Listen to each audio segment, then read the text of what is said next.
আজকে অনেকটা বেলা হয়ে গেছে, রান্না বান্নার কিছুই করতে পারলাম না। তো যাই হোক, এলোমেলো অবস্থাতে মাঝে মধ্যে একটু দেখাতে হয়। সব সময় গোছগাছ করে তো দেখাই। আর এই তো এটা ফোটানো পানি ঢাকনা দিয়ে ঢেকে রাখা হয়েছে। আজকে চিকেন রান্না করব। চিকেনের যে কলিজাটা আছে সেটা আমি একটু সিদ্ধ করে নিই। কলিজা গিলা যেগুলো আছে ওগুলা সিদ্ধ হচ্ছে। আর এখানে হচ্ছে চিংড়ি মাছ, ছোট চিংড়ি মাছ কেউ তো খেতে চায় না, তারপর আমি মাঝে মধ্যে একটু আনাই শাক পাতা খাওয়ার জন্য।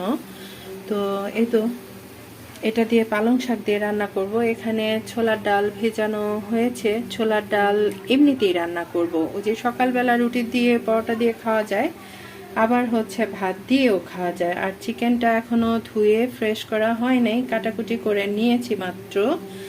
আর এদিকের অবস্থা দেখেন, এই যে পালং শাক ভিজায় রাখা হয়েছে।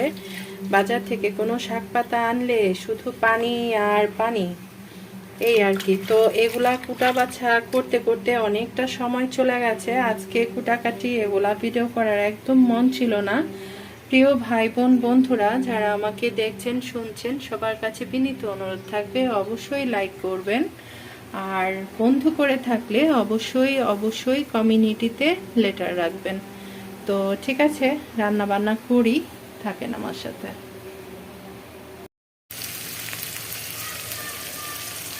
পালং শাক রান্না করার জন্য এখানে পেঁয়াজ আর চিংড়ি মাছটা একটু ভাজাভুজি করে নিচ্ছি, তারপর পরিমাণ মতো সব ধরনের মশলা দিয়ে রান্না করে নেব। প্রথমে আদা রসুনটা ভালো করে ভাজাভুজি করে নিলাম, তারপর এখানে হলুদের গুঁড়া, মরিচের গুঁড়া আর ধনিয়ার গুঁড়া দিয়ে দিলাম। তারপর এটা কষানোর জন্য পরিমাণ মতো পানি দিয়ে দিলাম।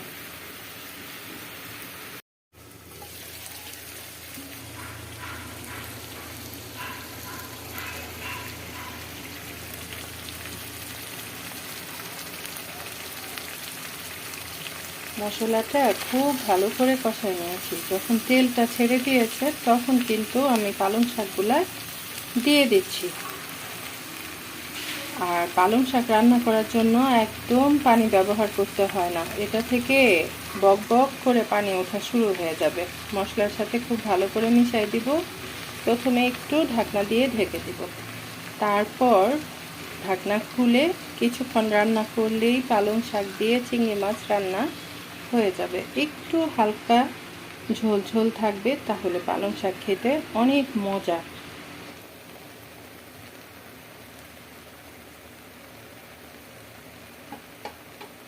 পালং শাক রান্না হতে কিন্তু খুব একটা সময় লাগে না, তাই না? একটু ঝোল ঝোল রাখলাম, তাতে করে খেতে বেশি মজা লাগবে।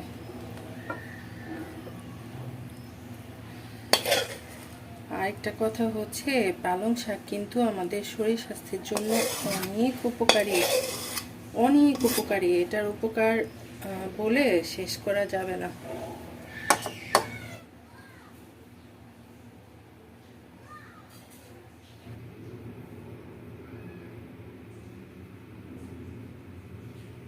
আরিশা, চিকেন কি ভুনা খাবা না আলু দিয়ে?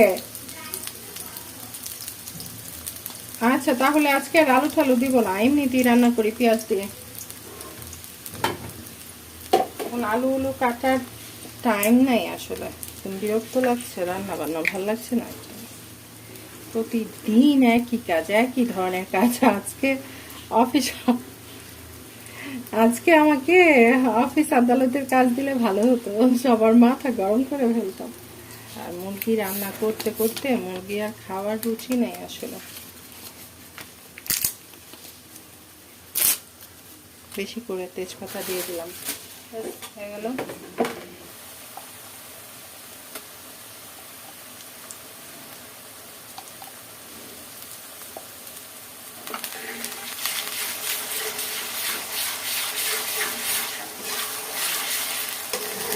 আকাশে যদি ঢুকে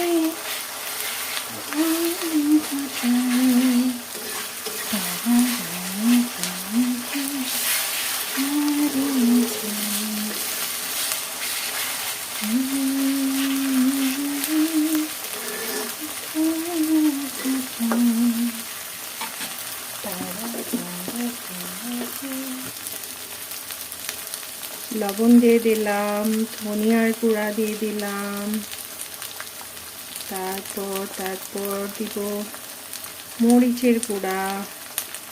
আমি কিন্তু খুব বেশি মরিচের গুঁড়া দিচ্ছি না, কিন্তু তারপরও দেখবেন কালারটা একদম লাল টুকটুকে হয়ে যাবে। এটা আসলে এক একজনের হাতের রান্নার এক একটা বিষয় থাকে, সেজন্য এমনটা হয়। অনেকে চেষ্টা করলেও লাল হয় না, আর আমি হাজার চেষ্টা করেও সাদা করে রান্না করতে পারি না। অথচ খুব বেশি মরিচের গুঁড়া দিলাম না, কিন্তু 1 টেবিল চামচ মরিচের গুঁড়া দিলাম এখানে। এটা নিয়ে একটু ঝাল টাল কমই খাই।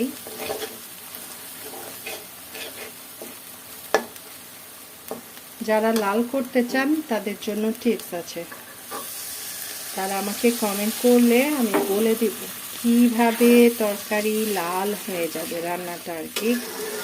তো যাই হোক, মশলাটা কষাতে দিয়ে দিলাম। খুব ভালো করে কষানো হয়ে গেলে তারপর আবার আসছে।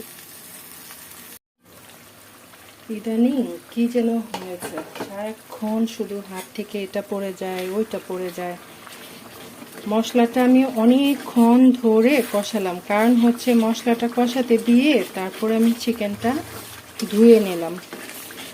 অনেক সময় লাগে আসলে মুরগি ধুতে, অনেক সময় লাগে।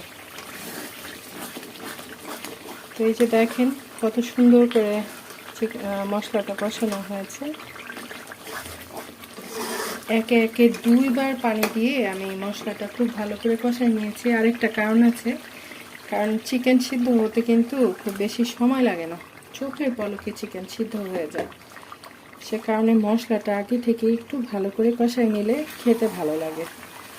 ছোলার ডালটা খুব ভালো করে ধুয়ে রেখে দিলাম। একটা একটা করে রান্না করব আর একটা একটা করে শেয়ার করব, কেমন?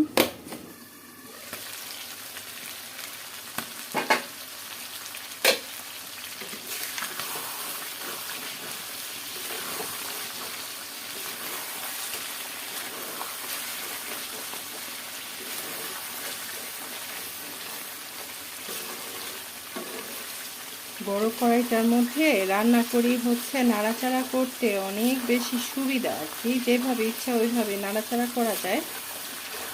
সেজন্য এই কড়াইটাতে রান্না করে তারপর ছোট ছোট হাঁড়িতে ঢেলে ফেলি। আর চিকেনটা হচ্ছে উল্টে পুল্টে খুব ভালো করে আমি কষাই নিয়েছি, একদম এই যে তেলটা ছেড়ে দিয়েছে। এখন অল্প করে একটু ঝোল দিব, যেহেতু আজকে ভুনা বা কষা মুরগি রান্না করা হচ্ছে। পাশের চুলায় জিরা দিয়েছি, জিরা টালার জন্য তাওয়া বসাই দিয়েছি। এই আর কি, কষানো হয়ে গেছে। ফুটানো পানি করে রেখেছিলাম, সেটা একটু দিয়ে দিলাম। যেহেতু কষা মুরগি রান্না করা হবে, সে কারণে খুব বেশি ঝোল দিব না। চারপাশে যে মশলাগুলো লেগে আছে খুব ভালো করে নাড়াচাড়া করে নামাই দিতে হবে। এখন অল্প আছে না, ঠিক মিডিয়াম আছে মুরগিটা রান্না করে নিব।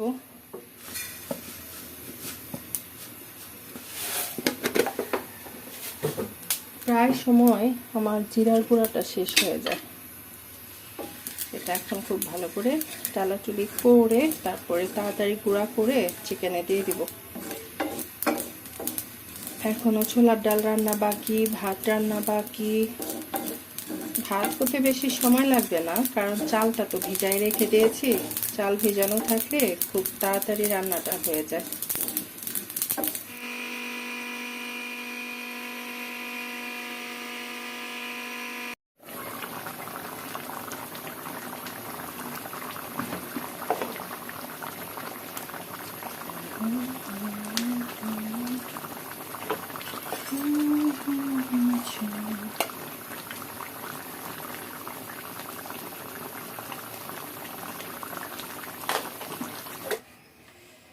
কতবার যে কারেন্ট যাওয়া আসা করছে তার তো হিসাব নাই। আর হচ্ছে এই কড়াইটাতে মুরগি রান্না করেছিলাম, এটাতে এখন ছোলার ডালটা বসাই দিলাম। একটা ভাত দিয়ে উপরে যে ফেনা ফেনা একটা উঠে না, সেটা ফেলে দিয়ে তারপর রান্নাটা করব। খুবই সহজ পদ্ধতিতে আজকে ছোলার ডাল রান্না করব।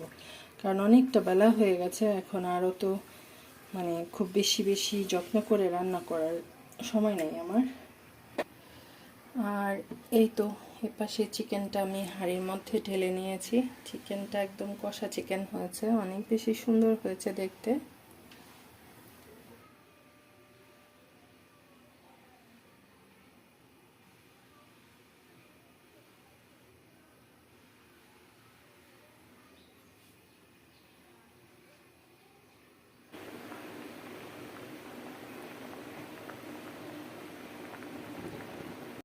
হ্যাঁ,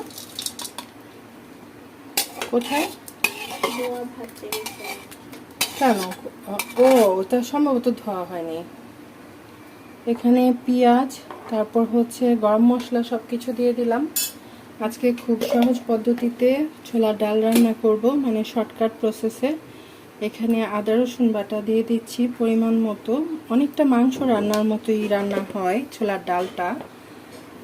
আর হচ্ছে এখন দিয়ে দিব গুঁড়া মশলা, দিয়ে দিলাম হলুদের গুঁড়া, দিয়ে দিচ্ছি মরিচের গুঁড়া। এখানে কাঁচা মরিচ তো অবশ্যই দিব, আর দিয়ে দিচ্ছি ধনিয়ার গুঁড়া। আপনাদের ভাইয়া এটা খুব পছন্দ করে খায় ছোলার ডালটা, তো আজকে বলছে কবে আনা হয়েছে মানে রান্না করে দিচ্ছি না কেন। এখন অল্প করে একটু তেল দিব আর এটা রান্না হওয়ার জন্য, তারপর 5 ফোড়ন আর শুকনো মরিচ দিয়ে বাগার করব। এই ডালটা রুটি পরোটার সাথে খেতে কি যে মজা, কি যে মজা। আমি যেভাবে সহজ পদ্ধতিতে দেখালাম এভাবে করে রান্না করে খেয়ে দেখবেন, অনেক মজা। তারপর জিরার গুঁড়া তো অবশ্যই ব্যবহার করব, এখন না, নামানোর আগে। এখন আমি কি করব, রান্নাঘরটা গুছায় ফেলবো, এজন্য এভাবে বসাই দিলাম।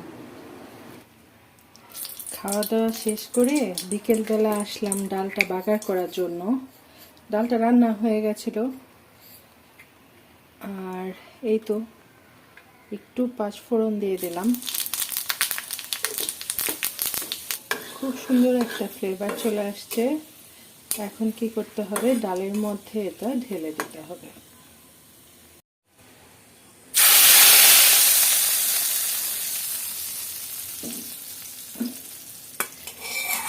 ছোলার ডালটা এভাবে রান্না করে খেয়ে দেখবেন, আমি খুব সহজ পদ্ধতিতে দেখানোর চেষ্টা করলাম। আর ডালগুলো একদম সিদ্ধ হয়ে গেছে, কিন্তু আস্তে আস্তে আছে, একদম আস্তে আস্তে আছে। আমি একটা তুলে দেখাই দিব যে কি সুন্দর করে সিদ্ধ হয়েছে। আমি একটু দেখাই, গরম তো। এই যে একটা ডাল নিয়েছি, দেখেন, এই যে একদম মিশ হয়ে গেছে। এই যে ডালটা আমি খেয়ে ফেললাম, ঝাল লবণ একদম পারফেক্ট আছে। 2টা কাঁচামরিচও দিয়ে দিলাম। ব্যাস, আগামী দিন নাস্তার জন্য আমার আর কোনো টেনশন রইল না। সকালবেলা শুধুমাত্র রুটি বানাবো আর হচ্ছে ছোলার ডাল দিয়ে খেয়ে ফেলবো। কালারটা কি পরিমাণ সুন্দর হয়েছে দেখেন, অনেক সুন্দর হয়েছে কালারটা। কিছুক্ষণ পর মাগরিবের আজান দিয়ে দিবে, সন্ধ্যা হওয়ার পথে, এখনো হয় নাই, হওয়ার পথে আর কি।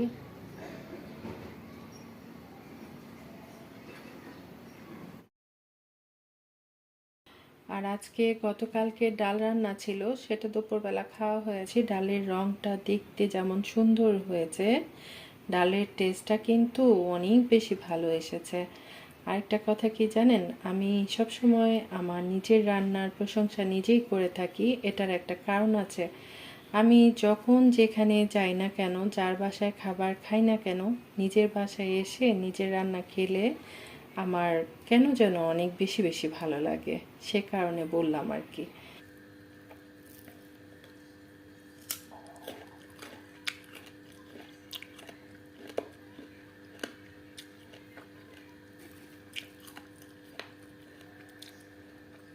পেয়ারাগুলা অনেক কচকচে পেয়ারা, আমাদের দেশি পেয়ারার স্বাদ একদম। পেয়ারা আমাদের শরীর স্বাস্থ্যের জন্য অনেক ভালো, দাঁতকে মজবুত করে, পেট পরিষ্কার করে, আরও অনেক গুণাগুণ আছে, অনেক, এগুলো বলে শেষ করা যাবে না। পেয়ারাটা যেমন কচকচে তেমনি মিষ্টি, অনেক মজার। ঠিক আছে, তাহলে সবাই খুব বেশি বেশি ভালো থাকবেন, সুস্থ থাকবেন, আমার জন্য দোয়া করবেন। আল্লাহ হাফেজ, আসসালামু আলাইকুম।